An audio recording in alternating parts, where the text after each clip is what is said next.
দ্বিতীয়বার জন্মানো এই হালাল প্রেমে কেন এত শান্তি বলো তো? আমি কখনোই ভাবতে পারিনি আমি কখনো সুস্থ স্বাভাবিক জীবন পাবো, কখনো তোমাকে ভালোবাসতে পারবো। খুব খুব প্রিয় তুমি আমার। এই ফিতনার শহরের বন্দি অবস্থায় থেকে মুক্ত করা শুভাকাঙ্ক্ষীটা আমার বউ। হারাম হালালের তফাৎ বুঝিয়ে জীবনের স্বাদ উপলব্ধি করানোর জন্য আমি তোমার প্রতি চিরকৃতজ্ঞ। আমার আখেরাতের সঙ্গী, খুব ভালোবেসে ফেলেছি তোমায়। পলকের কয়েকটা হার্টবিট মিস করে গেল। দরদরে হিমপ্রবাহে শরীর টালমাল হয়ে আসছে। চোখ বন্ধ করতেই বন্ধ চোখের কোল ঘেঁষে গড়িয়ে পড়ল বড় ফোঁটার নিষ্ঠুর অশ্রু। নীরব তাকে আবদ্ধ করল উষ্ণ আলিঙ্গনে, মিষ্টি স্বরে বলল, কি ম্যাডাম, ভালোবেসে যাবে এই ছেঁকা খাওয়া মানুষটাকে? তামান্না গলায় শব্দ করে হেসে উঠল। হাসির রিনিঝিনি শব্দে নীরবের পাতলা ঠোঁটেও হাসি ফুটল। দূর আকাশে চাঁদের দিকে তাকিয়ে থেকে তামান্নার মিহির স্বরে কথা ফুটল, ও চাঁদ, তুমি সাক্ষী রইলে আজ এই মুহূর্তে দুটি ভাঙা অন্তরের জোড়া লেগেছে। একবার নয়, বারবার মানুষ প্রেমে পড়তে পারে, শুধু প্রয়োজন রবের ভালোবাসা। তাকে জানিয়ে দাও আমিও তাকে খুব ভালোবাসি, শুধু অভিমান করেছি বলে কথা বলবো না। নীরবের শব্দ করা হাসি তামান্নার নাক টেনে দিয়ে বলল, আমার মিষ্টি ঝগড়টে বউ। আমার ছ্যাঁকাখোর জামাই। এবার দুজনে একসাথে হেসে উঠল। হাসতে হাসতে বুকের গভীরে থাকা কান্না উপচে আসে চোখের জল হয়ে। তামান্না ফোপাতে ফোপাতে বলল, আপনি আমাকে কষ্ট দিয়েছেন, খুব খুব কষ্ট দিয়েছেন। আসামি তার শাস্তি মাথা পেতে নিতে রাজি। আপনি শাস্তি দিন ম্যাডাম। তামান্না নীরবে বুক থেকে আস্তে করে নিজেকে ছাড়িয়ে নিল, অন্যদিকে তাকিয়ে বলল, এবার থেকে মাসে একবার হলেও বাড়িতে আসতে হবে। উহ। তামান্না চোখ পাকিয়ে তাকাতেই নীরব হেসে ফেলল। তার আদরে গাল টেনে দিয়ে বলল, তোমাকে নিয়ে যাব আমার কাছে। এখন আর একা থাকতে ইচ্ছে করে না। হুম হুম। হুঁ টু। আবারও প্রাণ খোলে হাসিতে মেতে উঠল দুজনে। কিছুটা মারামারি লাগলো। কি সুন্দর এই সম্পর্ক! স্বামী স্ত্রীর সম্পর্কের ন্যায় মধুর সম্পর্ক আর নেই। ভালোবাসা হোক কেবলমাত্র হালাল মানুষটির জন্য। এই ফিতনার শহর থেকে যেন আল্লাহ সকলকে হেফাজত করে। দেখতে দেখতে পার হয়ে গেল এক সপ্তাহ। খানবিলাস সকলে হুলুস থুলুস আয়োজনে ব্যস্ত। বাড়ি ভর্তি মেহমান। শান্তার জামাই সহ শ্বশুরবাড়ির লোকেরাও আছে। বাদ যায়নি ফায়েজরাও। ঝুমুর মেহরিমা কাল সন্ধ্যায় এসেছে। রান্নাবান্না থেকে শুরু করে গোছগাছ নিয়ে পেরেশান সকলে। রবের ডাক যে এসে গেছে, দিলের খায়েশাত যে পূর্ণ হওয়ার পথে, তিনি কি তার ঘরের মেহমান হিসাবে কবুল করবেন সকলকে? কি অস্থিরতায় ছটপট করছে প্রতিটি হৃদয়। অন্তরের আনন্দের ঢেউ যাচ্ছে। মনে পড়ে আছে কালো গিলাফের খুব শুরুতের উপরে। আর মাত্র কিছু সময় কাছাকাছি সামনাসামনি দাঁড়িয়ে দেখা হবে সেই অন্তর গলানো সৌন্দর্য। কখন দীর্ঘ চুম্বন দেওয়া হবে হজের আসওয়াদে। ব্যাকুল মন যে মানে না আনন্দে আনন্দে কানায় কানায় পূর্ণ খানভিলা। এরকম গোষ্ঠী নিয়ে কেউ কখনো গিয়েছিল আল্লাহর ঘর দেখতে? এই তৌফিক কি কেবল তাদেরকেই দেওয়া হয়েছে? আনন্দের অতিশয্য ঠিকঠাক মতন কথাই বলতে পারছে না কেউ। দীর্ঘ হাসি লেপ্টে আছে ঠোঁট জুড়ে। ফায়াজ আর নীরব চায়ের কাপে চুমুক দেওয়ার ফাঁকে খেয়াল করছে সবটা। তাদের পাশেই আব্দুর খান, লতিফ খান এবং কুদ্দুস আহমেদ গভীর আলোচনায় ব্যস্ত। কথার ফাঁকে ফাঁকে হাসছে তারা। তাদেরও কি কম খুশি লাগছে? জমানো সবটুকু টাকা ব্যয় করেছে এখানে, যেন আল্লাহর পক্ষ থেকেও সরাসরিভাবে সাহায্য হয়ে এসেছে। বিগত 2-3 মাস কাগজপত্র রেডি করতে করতেই সময় বয়ে গেছে। অবশেষে আল্লাহ কবুল করেছেন। নীরব হেসে বলল, কে জানতো তারা এত খুশি হবে। বলেছিলাম না? সত্যি এখনো বিশ্বাস হচ্ছে না এরকম গায়েবভাবেও সাহায্য আসতে পারে। আলহামদুলিল্লাহ। আল্লাহর জন্য যখন কেউ কিছু করতে চায় তখন তার কাছ তিনি আমাদের ভাবনার চেয়েও দ্রুত সম্পন্ন করে দেন। যাক, সব কিছুর জন্য আলহামদুলিল্লাহ। গাড়ি কখন আসবে? কাল বিকাল ইনশাল্লাহ, পরশু তো ফ্লাইট। রুমের এক কোণে দেয়ালের সাথে হেলান দিয়ে হাঁটু মুড়ে বসে আছে মিম। কানে ফোন ধরা, হাসতে হাসতে গড়াগড়ি খাওয়ার অবস্থা তার। জগতের কোনো দিকে যেন তার খেয়াল নেই। দুনিয়াতে শুধু সে আছে আর মোবাইলের অপর প্রান্তে থাকা মানুষটি আছে। ফারিয়াও মোবাইলে চ্যাটিং নিয়ে ব্যস্ত। মাঝে মাঝে মোবাইল রেখে হি হি হা করে আবার মোবাইল হাতে নিচ্ছে। শান্তার মেহরিমা খাটে বসে এসব ভুং ভাং দেখছে। আর ঝুমুর নিচে বসে দাঁত কিরমির করে তাকিয়ে আছে। আজ রাতে সবাই নাকি একসাথে ঘুমাবে, এটা তার নমুনা। ঝুমুর চাপা গর্জে উঠে বলল, দেখেছো বুবুই, তাদের ভাবখানা দেখে মনে হচ্ছে দুনিয়াতে একমাত্র বিবাহিত তারা। আমাদের আর যেন বিয়ে হয়নি। হাহ। শান্তার মেহরিমা একসাথে মাথা ঝাঁকালো। লজ্জা শরম নেই একটারও। এমনিতেও যাদের জামাই বিদেশ থাকে তারা নির্লজ্জই হয়। কথাটা কানে যাওয়া মাত্রই মিম আর ফারিয়া তড়িৎ ফেরে ঝুমুরদের দিকে। মিম রাখছে বলে ফোন কাটে, আর ফারিয়া মোবাইলটা আস্তে করে সাইডে রেখে দেয়। তাদের প্রস্তুতি দেখে মনে হচ্ছে চোখ দিয়ে সব পুড়িয়ে ছাই করে দিবে। মিম এক প্রকার হিসিয়ে উঠে বলল, তোদের জ্বলে কেন? তুই গিয়ে তোর জামাই দাড়ি ধরে ঝুলে থাক, আমাদের জ্বলার প্রশ্নই আসে না, তাই না রে ঝুমুর? লাস্ট কথাটা শান্তা ঝুমুরকে ধাক্কা দিয়ে বলল। হ্যাঁ হ্যাঁ, তাই তো। আচ্ছা বুবুই, তোমার যে 1.5 মাস বিয়ের পার হয়ে গেল, এখনো তো দুইজন দুইজনকে দেখতেই পারলে না। তোমার ফিলিংসটা কেমন? মিমের রাগী চেহারার পরিবর্তন হয়ে মুহূর্তেই দুঃখী বিমর্ষ ভাব ফুটে উঠল। নাক টেনে বলল, ফিলিংস ইজ ফাটা ফাটা। এটা কি বিয়ে? শুধু প্রেম করার বৈধ সার্টিফিকেট। তার দুঃখে দুঃখী হলো সবাই। একে অপরের দিকে তাকিয়ে মাথা নেড়ে বলল। আরে বেচারা। মেহরিমা নাক টানার ফাঁকে বলল, তোমার না হয় জামাই দূরে, কিন্তু এই ফারিয়াট এত নির্লজ্জ। ইস। ফারিয়া তেতে উঠল, খসখসে গলায় ক্যাটক্যাট করে বলল। কোলে নিয়ে ঘোর, সমস্যা কি? ফারিয়ার কথায় শান্তারা সবাই টেনে টেনে বলল। আয় হায়, কি প্রেম! ঠিক সেই সময় মিমের ফোনটা আবার বেজে উঠল। চুমুনরা সবাই হামলে পড়ল ফোনের উপর।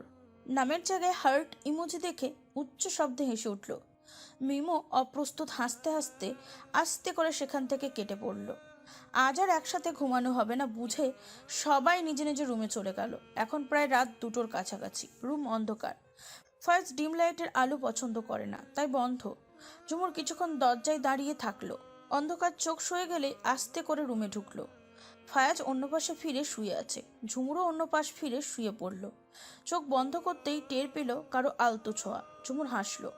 আস্তে করে তার পেটের উপর থেকে হাতটি সরিয়ে দিতেই তা আরও শক্ত করে ধরে নিজের সাথে মিশিয়ে ফেলল। ঘাড়ের কাছে তপ্ত ঠোঁট জোড়ায় ছোঁয়া পেতেই ঝুমুরের শরীর মৃদু কেঁপে উঠল। ফায়াজের ঘুম জড়ানো নিভুস্বর। Happy birthday dear. ঝুমুর অবাক হলো। মনে মনে হিসেব কষল আজ তার জন্মদিন কিনা। মিলে যেতে অবাক বিস্ময়ে তাকালো। চোখ বন্ধ রেখেই হাসলো ফায়াজ। ঝুমুর অভিমান করে বলল, আমি এখানে না আসলে উইশ করতেন না, তাই না? তোমাদের মেয়ে মহলে আমার যাওয়ার অনুমতি থাকলে আমি কোলে করে নিয়ে আসতাম। ঝুমুর চুপ করে গেল। অনেক দিন পর ফায়াজকে দেখলো। এমনিতেই তার লজ্জা লাগে, তার উপর ফায়াজের লাগাম ছাড়া কথাবার্তার পরে নিজেও লজ্জা পায়। ফায়াজ ঝুমুরের মুখের উপর আসা চুলগুলো আলতো হাতে সরিয়ে দিল। ফিসফিস করে বলল, আমার প্রিয়তমা বউ, তোমাকে 17তম জন্মদিনের শুভেচ্ছা।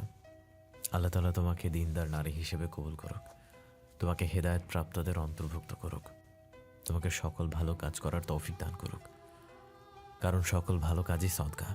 শোনো, জাগতিক কোনো ব্যাপারে রাগান্বিত হলে ক্রোধ সংবরণের মাধ্যমে আল্লাহর সন্তুষ্টি কামনা করবে। অপছন্দনীয় বিষয় এড়িয়ে চলার পাশাপাশি সহনশীল হবে। আল্লাহ তোমাকে সকল বিপদ আপদ থেকে হেফাজত করুক, আমিন। তার কথা শেষ হতেই ঝুমুরও বলে উঠল, আমিন। আর আপনাকেও। ফায়াজ ক্ষীণ স্বরে হাসল। ঝুমুরের হাতটা নিজের সামনে এনে গাঢ় করে চুমু খেলো। ভরাট গলায় বলল, দিন দিন এত সুন্দরী হয়ে যাচ্ছ, ব্যাপার কি? আন্দাজি কালো হয়ে যাচ্ছি আরো। কে বলে? আমার কলিজাটা খুব খুব সুন্দর, তবে এর একটা কারণ আছে। কি? ফায়াজ ঝুমুরের কানের একদম কাছে মুখ নিয়ে গেল। ছোট্ট করে কামড় দিয়ে বলল, জামাইয়ের আদরে। ঝুমুর ভ্যাবাচাকা খেয়ে গেল। হতভম্ব হয়ে তাকিয়ে বলল, নাউজুবিল্লাহ। গলায় শব্দ করে হেসে উঠল ফায়াজ। লজ্জায় লালিত ঝুমুরের গালে নিজের গাল মিলিয়ে দিল। আলতো করে ঘষে বলল, ইস, আমার না খুব লজ্জা লাগছে। মামা তো বোনের সাথে এসব কথা বলতে একছি। ঝুমুর বেককলের মতন চোয়াল ঝুলিয়ে ফেলল। বড় বড় চোখে তাকিয়ে বলল, আপনি খুব বাজে লোক। তোমার জন্য। উফ, থামবেন। একদম না, এখন ফ্যামিলি প্ল্যানিং করব। মানে? পরপর কিছু বুঝে উঠতেই ঝুমুর বলল, একদম উল্টাপাল্টা কথা বলবেন না। যাও, বললাম না। দুজনের একসাথে খিলখিল করে হেসে উঠল। ফয়েজ শক্ত করে জাপটে ধরল ঝুমুরকে, থেমে থেমে বলল, একদম নড়াচড়া বন্ধ, ঘুমাবো। ঝুমুর মুখ ভেঙচি কাটল। উনি ঘুমাবেন আর আমার ওনার কোলবালিশ হতে হবে? হাহ। ভালোবাসো আমায়? ঝুমুর থম মেরে থাকলো। আবারও সেই প্রশ্ন। লোকটা কি বোঝে না সে লজ্জা পায়? চুপ করে রইল সে, একটাও বাক্য ব্যয় করলো না। কিছুক্ষণ পর ফায়াজের গাঢ় নিঃশ্বাসে টের পেতেই ঝুমুর তার কানে কানে ফিসফিস করে বলল, অনেক ভালোবাসি। সাথে সাথেই তপ্ত ঠোঁটে আলতো ছোঁয়ায় ঝুমুর স্তব্ধ হয়ে গেল। ফায়াজের ঠোঁটে মিষ্টি হাসি। তার মানে উনি ঘুমাননি? লজ্জায় গাল দুটো ফুলে ফেপে লাল হয়ে উঠল তার। চোখ খিচিয়ে বন্ধ করে কাঁথার নিচে ঢুকে পড়ল। আর দেখাবে না এই মুখ। খানমিলায় বড় একটা তালা ঝুলিয়ে সকলে মুক্ত পাখির ন্যায় বেরিয়ে পড়ল। সূর্য তখনও অস্ত্রপ্রায়। কমলা রঙের আলোয় চারিদিক আলোকিত। গাছে গাছে ফুল, প্রকৃতির মাঝে বসন্তের গাঢ় ছাপ, বাতাসে বাতাসে মিষ্টি ফুলের ঘ্রাণ। রবিনের মুখে উপচে পড়া হাসি। মেহেরিমার সামনে দিয়ে যাওয়ার সময় বলল, জানিস কালকে কলেজে একটা মেয়েকে পটিয়ে এসেছি। মেয়েটা বলেছে কয়েকদিন পর জানাবে তার সিদ্ধান্ত। মেহেরিমা হতভম্ব হয়ে তাকালো, চেতে উঠে বলল, এগুলো করিস সেটা হেঁটে, তাই না? দেখিস না সবার ওই বউ আছে, শুধু আমার নেই। আচ্ছা তোরও তো জামাই নেই, চল দুজনে মিছিল করি। জামাই নেই বউ নাই, জামাই চাই বউ চাই। মেহেরিমা পায়ের জুতা খুলতেই রবিন হাসতে হাসতে দৌড়ে গিয়ে গাড়িতে উঠল। পিছন থেকে মেহেরিমা খিলখিল করে হেসে উঠল। সৌদি এয়ারপোর্টে পৌঁছাতেই বিকাল হয়ে গেল। সেখানে অপেক্ষারত আছে রায়হান, এহসান আর ইশাক। আবরান খান আর রুবিনা আসবেন দুদিন পরে। রায়হানরা সামনে এসে আন্তরিকতার সাথে কথাবার্তা বলে ব্যাগপত্র হাতে নিল। একটা বাঙালি রেস্তোরাঁয় ঢুকে সবাই খাওয়া দাওয়ার পাট চুকিয়ে নিল। তারপর একটা বাসে করে রওনা হলো গন্তব্যের দিকে। রাতের অন্ধকারে বাস চলছে, কখনো পাহাড়ের কোল ঘেঁষে, কখনো মরুভূমির বুক চিরে। পথে পথে হালকা আলোয় আভাস, কিছু স্পষ্ট তো কিছু অস্পষ্ট। এক নুরানি কাফেলা ছুটে চলেছে আল্লাহর ঘরে মেহমান হয়ে। কালো অন্তরের অন্ধকার থেকে আলোর দিকে, নফিসের গন্দিগি থেকে কলরবের বান্দিগির দিকে। কি অপূর্ব দৃশ্য যেন এই অন্ধকারের মন ভোলানোর রূপ আছে। নাকে যেন ভেসে আসছে জান্নাতি সুবাস। কিন্তু এখনও তো আল্লাহর ঘর কিছুটা দূরে, নাকি শতাব্দের প্রাচীর ভেঙে বসন্তের ঝিরিঝিরি বাতাসে তা পৌঁছে যাচ্ছে মাওলার ঘরের নুরানি কাফেলাদের কাছে। আহ, কি শান্তি! রহমতের ফেরেশতারা যেন আসমান থেকে নেমে এসেছে ঝিরিঝিরি নুরানির শিশির নিয়ে, যেন অভ্যর্থনা জানিয়ে বলছে, সালাম হে বাইতুল্লাহর মুসারিফ সালাম। কিন্তু এটা কি আদৌ সম্ভব? তাদের অন্তরটা এখনো পাকসাফ হয়নি। এখনো তো জঞ্জালে পরিপূর্ণ কলব। বাহ্যিক পরিচ্ছন্নতার সাথে হে রব, অন্তরটাকেও পরিচ্ছন্ন করে দাও। অদৃশ্য লোক থেকে যেন সান্ত্বনা এলো। বান্দা, তুমি আজ আমার কাছে চাও। দাতা ডেকে এনেছে তো দেওয়ার জন্যই। আমার রহমত ও করুণা প্রতিটি মুমিন বান্দার উপর বর্ষিত হবে। আহ, কি সান্ত্বনা! যেন অন্তরে এক টুকরো মেঘ তার বর্ষণে শীতল করে দিল। সময় গড়ালো। বাস চলে এসেছে অন্ধকার থেকে আলোর দিকে। চারপাশে উঁচু উঁচু ভবনের ঝলমলে আলোয় চোখ ধাঁধিয়ে যায়। একটু পরেই দেখা গেল হারামের সুরম্য ইমারাত। আলোর শহর মক্কা এসে গেল। কি উত্তাপ উদ্দীপনা! সমগ্র অস্তিত্বে যেন এক অপ্রার্থিব শিহরণ বয়ে গেল। আমাদের নবী আল্লাহর পিয়ারের হাবিবের জন্মভূমি এই মক্কা ভূমি দেখার তৃষ্ণা সত্যি সত্যিই মিটল। তব কাজ পর্যন্ত যাওয়ার ভাগ্য হবে তো? কলিজা এত লাফাচ্ছে কেন? হৃৎপিণ্ডের এত যুদ্ধ চলছে কেন? নাকি জানটা এখানেই বেরিয়ে যাবে? একটা পুরুষালী হাত চেপে ধরল অস্থির মনা ঝুমুরের কাঁপতে থাকা হাতটি। গাড়ির ভিতরে ঝাপসা আলো। পলকেই প্রিয় নারীর মাথাটা নিজের বক্ষে আলতো করে চেপে ধরল। মৃদু হেসে বলল, আরেকটু অপেক্ষা জাস্ট। পারবো তো, জান বেরিয়ে যাচ্ছে আমার। ফয়েজ হাসল, ফিসফিসিয়ে বলল, হৃদয়ের স্বপ্নগুলির পাপড়িগুলো একে একে বিকশিত হচ্ছে, কিন্তু খুব দ্রুত। তোমার ছোট্ট মস্তিষ্ক নিতে পারছে না। ধৈর্য ধরো, এত অস্থির হবে না, কেমন? ঝুমুর মাথা নাড়ল। এটাই মক্কা শহর। ছোটবেলায় দাদু যেই শহরের গল্প বলতো, দাদু নেই, কিন্তু কেন জানি মনে হচ্ছে বাতাসেও দাদুর সৌরভ ভেসে বেড়াচ্ছে। একদিন তিনিও এখানে এসেছিলেন। সময়ের প্রাচীর ভেঙে তিনিও এখন বহু দূরে। রবের ডাকে সাড়া দিয়ে যেমনিভাবে তার দুয়ারে এসেছিল, ঠিক তেমনিভাবে রবের ডাকে সাড়া দিয়ে দুনিয়ার পাট চুকিয়ে কবরে শুয়ে আছেন। ঝুমুর বিড়বিড় করে দোয়া করলো তার দাদুর জন্য, যিনি তাকে এই ঘরের স্বপ্ন দেখাতেন, বলতেন এর অপার সৌন্দর্যের কথা। দীর্ঘদিনের লালিত স্বপ্ন এত সহজে সত্য হয়ে যায়, এটা কি রবের করুণা নয়? শুকর হে আল্লাহর শুকর। বাস নির্দিষ্ট গন্তব্যে পৌঁছালো। যাত্রীরা সব নেমে যাচ্ছে। ইমামুল হারাম থেকে ভেসে আসছে সুমধুর সুর। বাস থেকে নেমে সবাই এক জায়গায় জড়ো হয়ে দাঁড়ালো। কি আনন্দ, কি উল্লাস! আনন্দে যেন কলজা ফেটে যাচ্ছে। ঠিক সেই সময় দৃষ্টিগোচর হলো একটি মুখ। লম্বা জুব্বা পরিহিত এক যুবক, মাথায় রুমাল বাঁধা।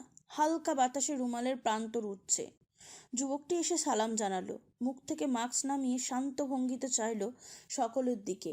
আফিয়া বেগমের চোখ শান্ত হয়ে গেল। নতুন জামাইয়ের এখানে থাকার কথা ছিল, সেও যুক্ত হয়েছে আজকে এই সৌভাগ্যের দলে। মাস দেড়েক আগেই মোবাইলে বিয়ে হয়েছে মিম আর মাহফুজের। যখন জানতে পারলো সবাই উমরা করতে আসবে, তখন সে নিজেও রাজি হলো। কাতার থেকে নিজে গাড়িতে করে আসতে পারবে। কয়েকজনের উমরা করার খরচা নিজে দিয়ে দেয়। রাতের ঝলমলে বাতির আলোয় শুভ্র রাঙা মুখটা যেন নূরের জ্যোতি ছড়াচ্ছে। মিম আকাশের দিকে তাকালো, ঠোঁটের কোণে তৃপ্তির হাসি। অস্পষ্ট সুরে বলল, আলহামদুলিল্লাহ। সবার সাথে কুশলাদি বিনিময় করে যখন সবাই হাঁটা ধরল, মাহফুজ আস্তে করে এসে দাঁড়ালো মিমের পাশে। ছোট্ট স্বরে সালাম জানিয়ে বলল, কি ভাগ্য তাই না, আমাদের প্রথম সাক্ষাৎটা আমার নবীর শহর মক্কায় হয়েছে। আপনি কি খুশি বেগম সাহেবা? খুব। আল্লাহ আপনার জীবনটা আনন্দে পরিপূর্ণ করে দিক। আমিন। এরপর আসলো স্বপ্নের কলিপূর্ণ প্রস্ফুটিত হওয়ার পবিত্র মুহূর্ত। ধীর পদক্ষেপে সবাই প্রবেশ করলো মসজিদুল হারামে। দুরু দুরু বুক, অনবরত দৃষ্টি, যেন মনে হচ্ছে চারপাশে নূরের ঢেউ, আর সবাই তাতে সাঁতরে পার হচ্ছে। তামান্না চোখ মেলে তাকালো। কালো গিলাফের নুরানি পর্দায় ঢাকা বায়াতুল্লাহ দৃষ্টিগোচর হতেই ঝরঝর করে কেঁদে দিল। দৃষ্টির সকল সৌন্দর্য যেন কেন্দ্রীভূত হয়েছে বায়াতুল্লাহর মাঝে। তার দৃষ্টি ঘুরে ঘুরে দেখছে চারপাশ। কেউ একজন এখানেই তো তাকে নিয়ে আসার আর্জি জানিয়েছিল। কারো হৃদয়ে লুকানো স্বপ্ন আজ পূর্ণতা পেল। কেবল মানুষটি থাকলো না। নীরব আলতোভাবে তামান্নার হাত ছয়। নাম না জানা এক কবির ভাষায় ফিসফিসিয়ে বলল, লায়লার গলিতে সকাল থেকে সন্ধ্যা কতজন আসে যায়, কিন্তু বলো বন্ধু, মজনু ছাড়া কে পায় লায়লার গ্রাণ? প্রিয়তমা, আমি মজনু নই, আর না মজনুর অনুসারী, তবে আমি আমার পাশে দাঁড়ানো নারীটির সবচেয়ে আপন। ইশক ও মহব্বতের আন্দাজ বড়ই নিরালা। কারো চোখে তোমাকে নিয়ে দেখার স্বপ্ন আজ আমার চোখে পূর্ণতা পেল। 5 মাসের গর্ভবতী স্ত্রীর পাশ ঘেঁষে হাঁটছে পলাশ। দূর থেকে দেখলে মনে হবে বউ পাগলা। আসলে কি তাই? হয়তো। শান্তার গতিবিধি লক্ষ্য করেছে নিপুণভাবে। একটু জোরে হাঁটতে গেলেই ডাক দিয়ে জায়গাতেই স্থির হয়ে ফেলেছে তার চলন। তা বিরক্ত চোখে তাকালো, চাপা স্বরে বলল, তোমার এই অভ্যাস কেন? মা বাবা সবাই আছে, এখানে কি ভাববে বলো তো? ভাবলে ভাবুক, তাতে আমার কি? আমার বউটা অসুস্থ, তার সব দিকে তো আমারই খেয়াল রাখতে হবে, তাই না? গর্ভবতী হলে মানুষ অসুস্থ হয় কে বললো তোমাকে? আল্লাহ যে এই অবস্থায় এত বড় নিয়ামত দান করেছে, তাকে দেখছো না? পলাশ না বুঝতে পেরে হাঁ করে তাকালো। শান্তা হেসে ফেলল। কোনোদিন ভেবেছিলে সন্তান দুনিয়াতে আসার আগেই তাকে নিয়ে বায়তুল্লাহ জিয়ারত করতে পারবে? দুদিকে মাথা নেড়ে না বলল। পলাশ শান্তার দিকে একটু ঝুঁকে বলল, এটা কি সৌভাগ্য নয়? পলাশের সারা মুখে খেলে গেল অমায়িক হাসি। শান্তাও হাসলো, হাত টেনে বলল, এসো। সদ্য হেদায়েত বা এক কিশোরীর তখন টালমাল অবস্থা। ঝাপসা চোখ, কান্না ভেজা কণ্ঠস্বর, ফিসফিসিয়ে বলছে, এই চোখের অশ্রু কি চাও আমার কাছে? দেখতে দাও না আমার রবের ঘর। ও আল্লাহ, আমার সৃষ্টির মলিনতা দূর করো, আমি তোমার ঘর দেখব, একটু করুণা করো। রাহেন তার পাশে শক্ত হয়ে দাঁড়িয়ে আছে। ফারিয়ার চোখের পানি তার একটুও সহ্য হয় না, অন্তর খা খা করছে। কিন্তু আজ সেই স্বচ্ছ চোখ কত নির্মল। পাশে দাঁড়িয়ে হাতে হাত রেখে দুজন তাকিয়ে দেখছে আল্লাহর ঘর। সবকিছু এত দ্রুত হবে ভেবেছিল কোনোদিন? কৃতজ্ঞতায় মাথা নুইয়ে দাঁড়িয়ে আছে। বারে বারে শুকরিয়া আদায় করছে রব্বের করিমের দরবারে। প্রিয় মানুষটি পাওয়া এবং প্রিয় বায়তুল্লাহকে দেখার ইচ্ছা ছোটবেলা থেকে আজ এই মুহূর্তটা পূর্ণতা পেল। ফারিয়ার ছোট্ট হাতটা টেনে দুজনে তাহাব শুরু করলো। এত আনন্দেও হাঁটতে পারছে না ফারিয়া, পা ভেঙে আসছে তার। ইসলাম এত প্রশান্তির কেন? আগের ছন্নছাড়া জীবন কি এই আনন্দ পেয়েছিল কোনো দিন? অবচেতন মন প্রতিবাদ করে ওঠে, না না, কোনো দিন না। মেহরিমা তার পাশে দাঁড়িয়ে থাকা মা চাচিদের মিনমিন করে বলল, বিয়েটা দিয়ে দিলে আজ আমিও এমন জোড়া নিয়ে ঘুরতে পারতাম। সাফিয়া বেগম মুচকি হাসলেন। মেহরিমার গাল টেনে দিয়ে বললেন, পাগলি মেয়ে, এখানে মানুষ ঘুরতে আসে না, হেদায়েত পাওয়ার লোভে আসে। মেহরিমাও হাসল। দূরে দেখা যাচ্ছে এহসান আর ইশাক মোবাইলে সেলফি তুলছে। মেহরিমা দীর্ঘশ্বাস ফেলল। হৃদয়ের চেয়ে বড় অমূল্য রতন চাইলেও পাওয়া যায় না। এখানে এসেও যদি নিজের বদ অভ্যাসকেও ত্যাগ না করতে পারে তবে আর কোথায় হবে? আল্লাহ সকলের মনের কালো দাগ দূর করে যেন শুভ্রতার চাদরে মুড়িয়ে দেয়। শরীরের দূষিত রক্ত যেন এবার পবিত্র হয়ে যায়। যা কিছু দান সব দাতার, আর যা কিছু ত্রুটি সব বান্দার। তিনি যে দয়াবান ও ক্ষমাশীল। ইয়ারামের সাদা লিবাসে পরিহিত ফায়াজ ঝুমুরের পাশে দাঁড়ানো। দুজনে একসাথে জান্নাতি পাথর হজের আশাওয়াদের চুম্বন করলো। ঝুমুরের ফিসফিসে আওয়াজ, আল্লাহ আমার দুনিয়ার জিন্দেগিতে আগে পরের যত দোয়া আছে সব তুমি কবুল করে নাও। হাজার হাজার মানুষের পরিপূর্ণ বায়াতুল্লাহ। ঝুমুর সরে গেল, ফায়াজের দিকে ফিরে বলল, আপনার পরিহিত এই লেবাস কিন্তু সাধারণ পোশাকের মতো নয়। অন্য পোশাকের মতো শুধু এর প্রয়োজনীয়তা দেখবেন না, কারণ এটার হেকমত আছে। যদি এই লেবাসের শুভ্রতাটুকু ধরে রাখতে পারেন তবে আপনি জীবনের সকল ক্ষেত্রে হবেন কামিয়াব আর খুশনসিব। খোদা তাআলা যেন এই লিবাসুল ইহরামের পবিত্রতায় আর শুভ্রতায় আপনার জীবনকে পবিত্র আর শুভ্র রাখেন, আমিন। কত সুন্দর দোয়া! কোনো স্ত্রী কি তার স্বামীর জন্য এরকম দোয়া করতে পারে? এটাকে কি বলে সৌভাগ্য? ভাগ্য কতটা সুপ্রসন্ন থাকলে এমন দিনদার স্ত্রী পাওয়া যায়? ফায়াজ হেসে ফেলল। দুজনে আস্তে আস্তে সামনে এগোয়। নিকটবর্তী হতেই দেখা গেল মাকামে ইব্রাহিম, আল্লাহর খলিলের পাক কদমের ছাপ। চোখ দুটো যেন ধন্য হয়ে গেল। ঝুমুর সেখানেই ফ্যাল করে কেঁদে দিল। কান্নার হেরিকে জড়ানো গলায় বলল, হে আল্লাহর রাসূল, আমি তোমায় দেখিনি, তবে তোমার পাক কদমের ছাপ দেখলাম। আমি জানি এই দেখা সেই দেখা নয়, তবুও তো দেখা। দৃশ্য নেই, সাদৃশ্য তো আছে। চোখের অশ্রু বাদ মানছে না। সেদিকে খেয়াল নেই যেন কিশোরীর। শুধু ব্যাকুল হৃদয়ের রক্তধ্বনি বেজে বেজে উঠছে। ঠোঁটে তার তৃপ্তির হাসি, চোখে তার আনন্দ অশ্রু, শুধু ফিসফিসানির আওয়াজ। হে আমার রব, তোমার মেহমান তোমার উপর খুশি হয়েছে, তার পিপাসা আজ দূর হয়েছে। তোমার শকর হে আল্লাহ, তোমার শকর।